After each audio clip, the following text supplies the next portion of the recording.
హల్లెలూయా.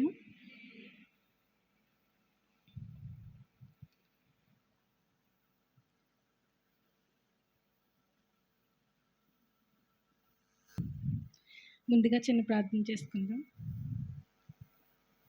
కృపగల దేవ, దయగల రాజు, స్తుతులు స్తోత్రాలు తండ్రి. సర్వోన్నతమైన దేవానికి వందనాలు తండ్రి.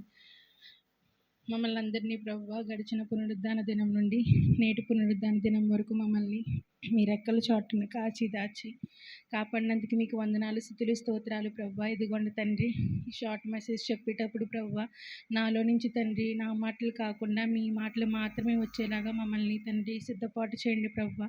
అలాగే తండ్రి నేను చెప్తున్న వాక్యం బట్టి వందనాలు తండ్రి.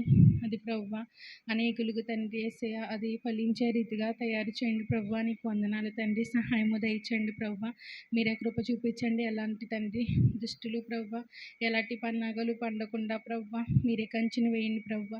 అలాగే తండ్రి ఈ ఆరాధన ఆది నుంచి అంతం వరకు మీరే తండ్రి అధ్యక్ష వహిస్తారని తండ్రి ఈ చిన్న ప్రార్థన చేసినాము అడిగి వెనుకుంటున్నాను తండ్రి. ఆమేన్.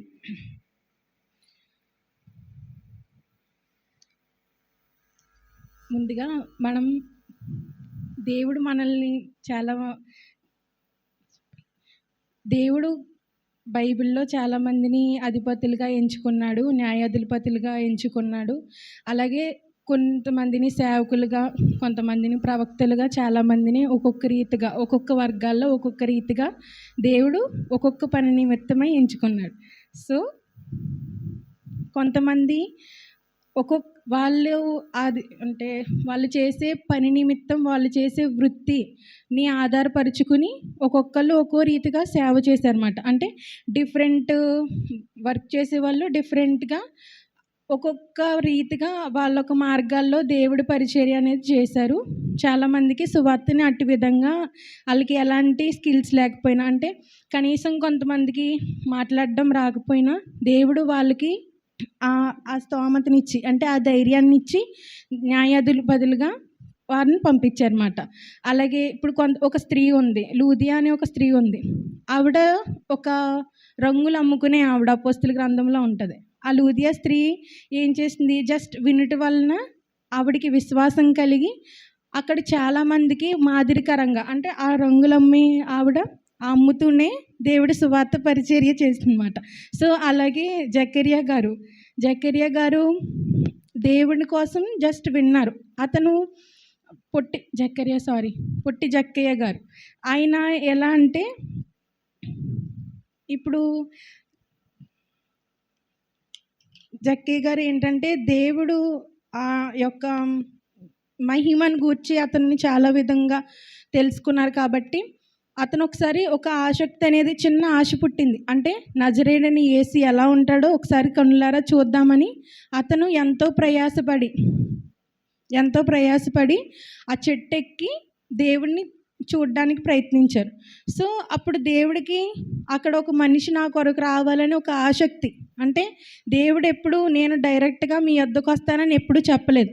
దేవుడు ఎప్పుడు మన హృదయం ద్వారంలో నేను నిలిచి ఉంటాను, తలుపు తట్టుతాను, ఎవరైతే తీస్తారో వాళ్ళకి మాత్రమే నేను వస్తానని చెప్పారు కదా. సో అలా మనకి ఒక విశ్వాసం అనేది ఉండాలి.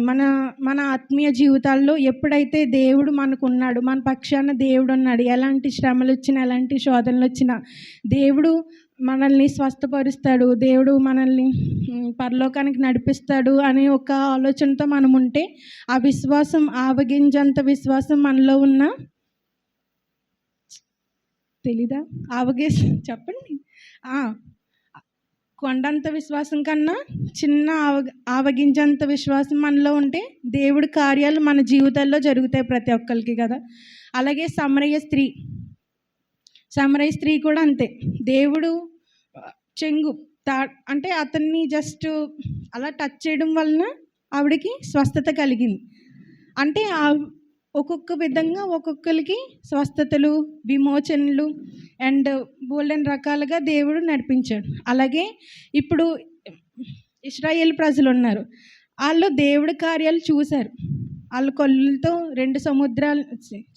ఎర్ర సముద్రాన్ని 2 పాయలుగా చేయడం వాళ్ళు చూశారు. మన్నాని ఆకాశంలోకి కురిపించడం కూడా వాళ్ళు చూశారు. కానీ ఒక చిన్న విషయం దగ్గర, అంటే వాళ్ళకి సిద్ధపాటు జీవితం సరిగ్గా లేదు. ఎందుకంటే ఒక చిన్నపాటి ఆలస్యం ద్వారా వాళ్ళు విశ్వాసాన్ని కోల్పోయారు. అంటే దేవుడు ఇన్ని చేసిన దాన్ని, దేవుడు మనల్ని కానానికి నడిపిస్తాడు అన్న విషయాన్ని వాళ్ళు మాత్రం ఉంచుకోవాలి కదా! ఇన్ని చేసినప్పుడు. కానీ ఏ పని నిమిత్తం అక్కడికెళ్ళాడు కొండి అనేసి మర్చిపోయి ఈళ్ళు సనగడం, మూలగడం, పళ్ళు కొనుక్కోవడం, ఇంకా వాళ్ళకంటూ ఒక దేవతని పెట్టేసుకున్నారన్నమాట. అంటే మన జీవితంలో కార్యాలన్నా ఏదైనా వర్క్ అయినా ఇన్స్టెంట్‌గా అయిపోతే మనం ఎంతో హ్యాపీగా ఉంటాం కదా! కానీ ఒక బంగారం వస్తువు చూసామనుకోండి, అది ఫస్ట్ ఎలా ఉంటది? ఒక ముద్దగా ఉంటది. దాని తర్వాత ఎంతోగాని కాల్చి దాని తర్వాత దాన్ని కాపర్ యాడ్ చేసి, దాన్ని డిజైన్ చేసి అప్పుడైతేనే దానికి మెరుగుపెడితే చాలా మెరుపనేది వస్తది దాంట్లో నుంచి కదా! సో, మన జీవితాల్లో కూడా అంతే. కొన్ని శ్రమలొస్తాయి, కొన్ని వేదనలొస్తాయి. అయన్నీ ఇప్పుడు డైరెక్ట్‌గా బంగారం ముద్దే రింగ్ అయిపోద్దా? చెవులి అయిపోద్దా? లేదా చైన్ అవుతదా? బ్రాస్లెట్ అవుతదా? ఏది అవ్వదు. కానీ ఆ ముక్కు ఉంది కాబట్టి దాన్ని ఎన్నో విధాలుగా మనం మలుచుకుంటున్నాం దాన్ని. ఒక బిస్కెట్ ఉందంటే చాలా విధాలుగా కొన్ని ఐటెమ్స్ కింద మనం కన్వర్ట్ చేసుకోవచ్చు దాన్ని. సో, అలాగే మన దగ్గర కూడా పరిశుద్ధాత్మ అనే మన దగ్గర పరిశుద్ధాత్ముడు మనలో, మన ఆత్మలో ఉంటే మనం కూడా ఎన్నో విధాలుగా దేవుడికి పరిచర్య మనం ఉపయోగపడతాం మాట. అంటే మనం ఏ పనైనా అంటే ఇప్పుడు చాలామంది ఏమనుకుంటారు, నేను మాట్లాడలేను ఎలాగా అనేసి కదా! కానీ దేవుడు కనీసం మనకు మాట ఇచ్చాడు కదా! మరి మనం మూగోళమైతే కాదు. చాలామంది ఏంటంటే నాకు చాలా సిగ్గు అని అనుకుంటాం. కానీ కనీసం ఇంట్లో నుంచి బయటికి రాలేని పరిస్థితుల్లో మంచం మీద పడిపోయినోళ్ళు కూడా ఉన్నారు. కానీ దేవుడు మనకన్నీ సరిగ్గా ఇచ్చాడు కాబట్టి మనం చిన్న చిన్నగా ఏదో పెద్ద పెద్దగా బైబిల్ పట్టుకుని అందరికీ సువార్త చేయక్కర్లేదు.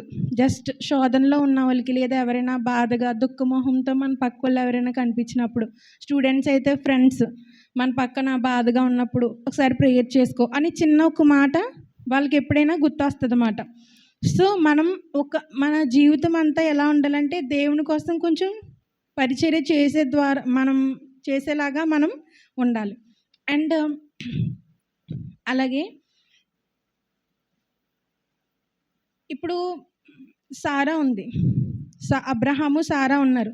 వాళ్ళిద్దరికీ ఎన్ని సంవత్సరాలకి గర్భం వచ్చింది? చెప్పండి, గట్టిగా మాట్లాడండి. సండే స్కూల్ పిల్లలు లేరా? వినపడట్లేదు మరి నాకు.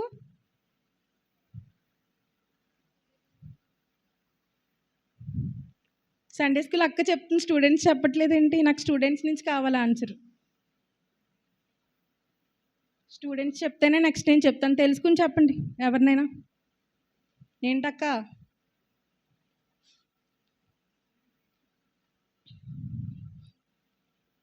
ఎన్ని సంవత్సరాలకు వచ్చింది? 99 సంవత్సరాలు. ఇటు నుంచి వచ్చింది, ఇటు సైడ్ నుంచి రావట్లేదు చూడు వెళ్ళి. సో అన్ని సంవత్సరాలకి వారికి గర్భం వచ్చిందన్నమాట.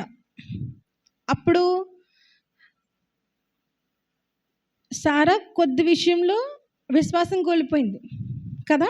సారా కూడా వాళ్ళ బానిసతో వెళ్ళనేసి అబ్రహాముని పంపించింది ఇస్సాకుతో. ఇస్సాకు వచ్చాడు. సో అలా కాకుండా సారా కూడా కొన్ని సంవత్సరాల తర్వాత వెయిట్ చేసి ఎవరికైతే ఆశీర్వాదం వచ్చిందో అప్పుడు గర్భం అనేది దేవుడు తెలిచాడు. ఆ తర్వాత అన్ని సంవత్సరాలు వెయిట్ చేసినా కూడా దేవుడు మళ్ళీ ఒక ట్విస్ట్ పెట్టాడు వాళ్ళకి, వెళ్ళి బలిచ్చేయమని కదా. సో అప్పుడు కూడా వాళ్ళు ఒక్క నిమిషం కూడా దేవుడి కోసం ఇంత అలా వెయిట్ చేసినా మళ్ళీ నెక్స్ట్ ఇది అడుగుతున్నారు, దేవుడు బలిచ్చేయమంటున్నాడని మనలో అయితే జస్ట్ విసుక్కుంటాం దేవుడిని. అయితే ఇవ్వరు చాలామంది. కానీ వాళ్ళ విశ్వాసం ఎంత ఉందంటే అడగగానే ఇచ్చే అంత విశ్వాసం ఉంది కాబట్టి అబ్రహాం విశ్వాసులకు తండ్రి అయ్యాడు. అలా మనం కూడా మన విశ్వాసాన్ని అనేకులతో మనం ఎప్పుడూ పోల్చుకుంటూ ఉండాలి. అంటే బైబిల్ మనం చదువుకుంటాము, కానీ మన ఆత్మీయ జీవితం ఎవరితో కంపారిజన్గా ఉంది, ఎలా ఉన్నారు అంటే చాలామంది ఒక మోడ్రన్ లైఫ్ స్టైల్స్కి మనం అందరం అలవాటు అయిపోతూ ఉంటున్నాం. సో అలాంటి ఈ లైఫ్ స్టైల్స్ను కూడా మనం దేవుడి కోసం ఎలా పరిచర్య చేయాలో మనం నేర్చుకుంటూ దేవుడిలో అనేక మందికి మన ఒక్కొక్క కేటగిరీస్ వైజ్ అందరికీ దేవుడి సువార్త చేస్తూ దేవుడిలో నామానికి మనందరినీ అంటే మన చుట్టుపక్కల ఉన్న వాళ్ళందరికీ, మన ఫ్రెండ్స్కి, ఇంకా అందరికీ దేవుడి సువార్త అన్ని విధాలుగా దేవుడికి అంటే వెళ్ళేలాగా మనందరము ప్రయత్నించాలి. ఈ చిన్న వాక్యం దేవుడు దీవించును గాక. ఆమేన్.